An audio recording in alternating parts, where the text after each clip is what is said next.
رائے ساکنہ سے پہلے زبر ہے، رائے ساکنہ سے پہلے زبر ہے، اس لیے رائے ساکنہ پر ہوگی۔ رائے ساکنہ پر ہوگی۔ ہاں، اوپر تختی میں ہم پڑھے ہیں نا، جزم والی را کو کیا کہتے ہیں؟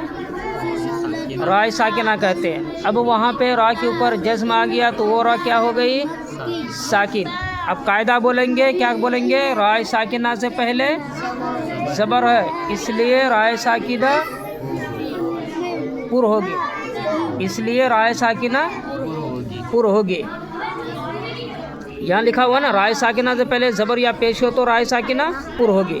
تو یہ رہا زبر کی مثال، اور یہ رہا پیش کی مثال، اور یہ بھی رہا پیش کی مثال، ٹھیک ہے۔ یہاں پہ رائے ساکنہ سے پہلے پیش ہے، یہاں بھی قرآن میں رائے ساکنہ سے پہلے پیش ہے، اس لیے رائے ساکنہ پر ہوگی۔ یغررک میں بھی رائے ساکنہ سے پہلے کیا ہے؟ پیش ہے، را پر ہوگی۔ اب ایک پڑھے تھے کہ را پر زبر یا پیش ہو تو بھی را پر ہوتی ہے نا۔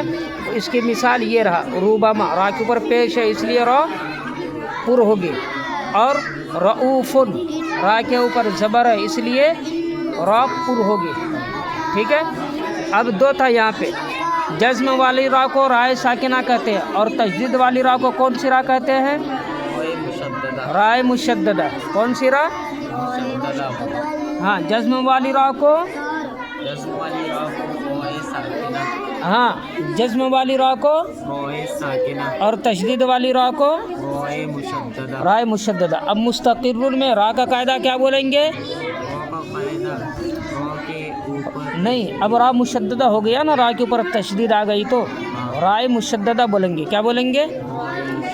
ہاں، رائے مشددہ کے اوپر دو پیش کی تنوین ہے، اس لیے رائے مشددہ پر ہوگی۔ اب رائے مشددہ کے اوپر چاہے تو دو پیش کی تنوین آئے، چاہے رائے مشددہ کے اوپر زبر آئے، چاہے رائے مشددہ کے اوپر پیش آئے، یا رائے مشددہ کے اوپر دو پیش کی تنوین آئے، ٹھیک ہے۔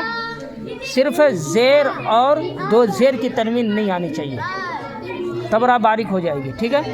رائے مشددہ کے اوپر زبر، پیش، دو زبر دو پیش، تب وہاں پہ کیا ہوگی؟ رائے مشددہ پر ہوگی۔ جیسے مستقر میں را کے اوپر دو پیش کی تنوین ہے، اس لیے رائے مشددہ کے اوپر دو پیش کی تنوین ہے، اس لیے رائے مشددہ پر ہوگی۔ اور یہاں پہ مرتن میں رائے مشددہ